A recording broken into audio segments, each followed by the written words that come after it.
Kaya magandang umaga po sa inyong lahat mga kababayan. Kamusta na po kayo? Kung nasan man kayo ngayon, no? Wala na tayong pasakali, mga kababayan. Direktahan na natin ito, no? Si Senador Rodante Marcoleta, kinakatakutan na ng mga kurakot sa gobyerno. Bakit? Dala niyang aral ng tunay na Iglesia ni Cristo. Discipline, unity, at syempre, laban sa korupsyon. Pero teka, totoo ba ang hype o baka naman isa lang itong political telenovela? Okay.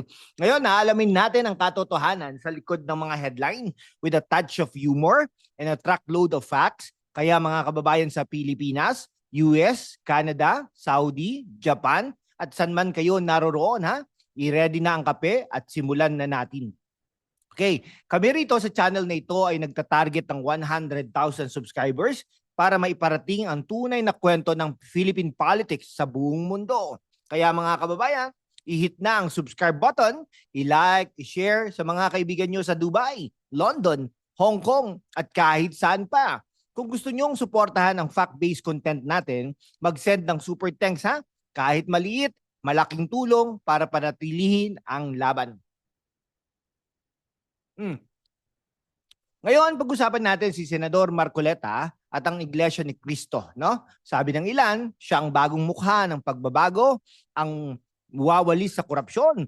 Pero sabi ng iba, baka naman political strategy lang ito, para sa 2028 elections, no? Ano ang totoo? Aalisin natin ang drama at titignan ang mga ebidensya. From his rise as an INC-affiliated senator to his hard-hitting stances on corruption. Tatalunin natin ang mga isyong mainit ngayon, ang political rift ni Marcos at Duterte, ang mga kontrobersyal na bills at ang papel ng INC sa politika. Kaya mga kabataan at OFWs, buckle up. This is gonna be a wild, witty, and intellectual ride. Si Rodante Marcoleta, mga kababayan, ay hindi basta-basta. Isang abogado, TV host ng isang ganang mamamayan sa Net25 at ngayon, senador ng Pilipinas mula 2025 hanggang 2031. Pero anong nagdala sa kanya rito? Ipinanganak sa Panki, Tarlac, anak ng mga magsasaka. Si Marcoleta ay nag-aral sa University of the East at UP Diliman, no? Yan, from humble beginnings to Harvard Kennedy School. Aba, parang pelikula, no? Pero ang mas interesting, siyang unang senador na hayagang kaanib ng Iglesia ni Cristo. Okay, kaya naman, kinabahan ng mga kurakot dahil ang INC ay kilala sa disiplina at black voting power. Pero teka, hindi ba't sinasabi ng iba na masyado siyang kontrobersyal? O, tignan natin ang track record Nung congressman siya under sa GIP party list, pinangunahan niya ang Committee on Poverty Alleviation noong 2019 2009 rather, at ang Special Committee on Globalization and WTO noong 2018, no? Siya rin ang vocal sa laban, no, kontra ABS-CBN franchise renewal na sinasabi ng mga kritiko ay para protektahan ang interes ng INC affiliated Net25. Pero mga kababayan, fair ba ang akusasyon o baka naman laban ito sa media monopolies?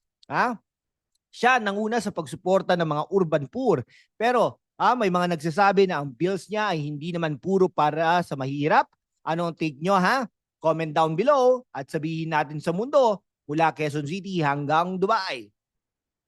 Ang Iglesia ni Cristo, mga kababayan, ay hindi lang relihiyon. Ito ay isang political force.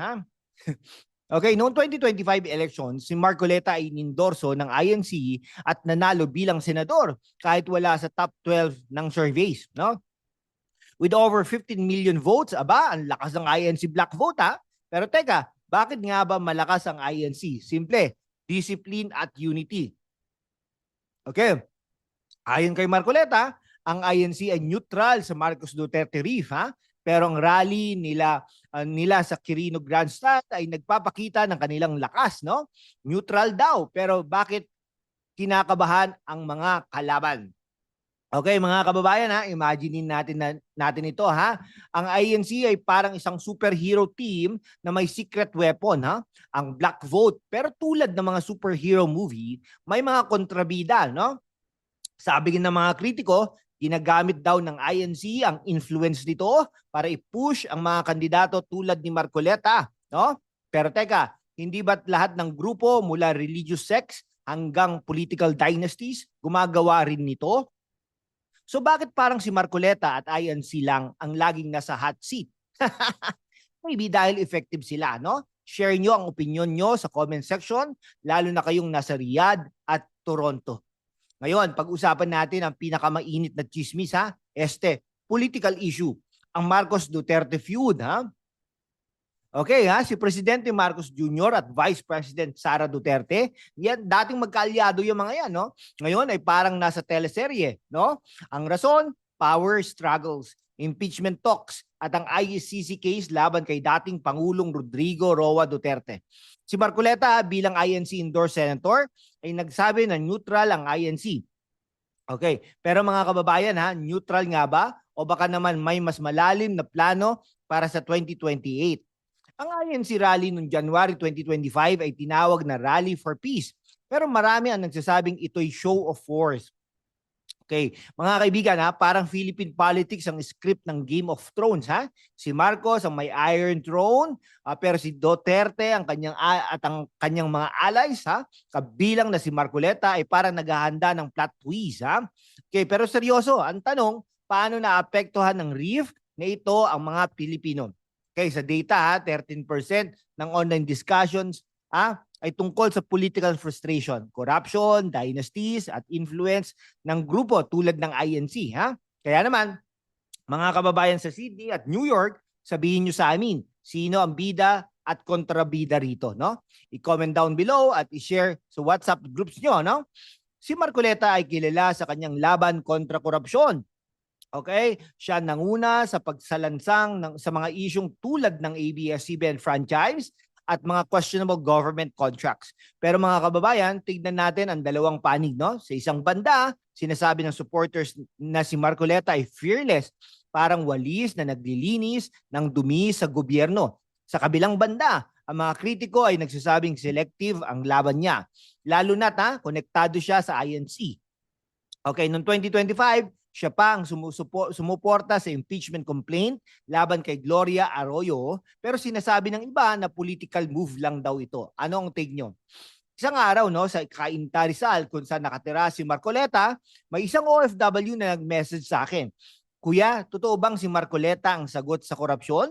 Ang sagot ko, depende talaga. Ang data sa ilalim ng Marcos admin, 471 drug-related killings ang naitala hanggang November 23. Pero wala pang malinaw na investigasyon, no? Si Marcoleta ay nangangako ng transparency. Pero paano natin masisigurong hindi ito political posturing? Kaya naman mga kababayan sa Doha at Vancouver, mag-fact check tayo, ha. Bisitahin ang mga credible sources tulad ng Rappler at Verifiles at i-share ang findings nyo sa comment section. Kay mga kababayan, no, sa Saudi, UAE, Japan at iba pang parte ng mundo. Bakit mahalaga ang isyong ito sa inyo? Dahil ang laban ni Marcoleta at INC ay hindi lang lokal. Ito ay tungkol sa future ng Pilipinas na hinintay nating bumalik. Okay, sa Canada, ha, US at Australia. Maraming Pinoy ang nagre-remit ng pera para sa pamilya. Pero ang tanong, napupunta ba sa tamang lugar ang buwis natin, no? Si Marcoleta, mga kababayan, ay nangangako ng mas malinis na gobyerno, pero kailangan nating bantayan. Kaya mga OFW sa Hong Kong at Singapore, mag-subscribe at i-share ang video na ito sa mga kababayan natin para sama-sama tayong magbantay. So ano natutunan natin, ha? Si Senador Marcoleta kasama ang suporta ng INC ay isang pwersang kinakatakutan, ng mga kurakot, o yun ang mga sinasabi ng kanyang supporters. Pero mga kritiko, sinasabi nila baka political strategy lang ito para sa mas malaking ambisyon.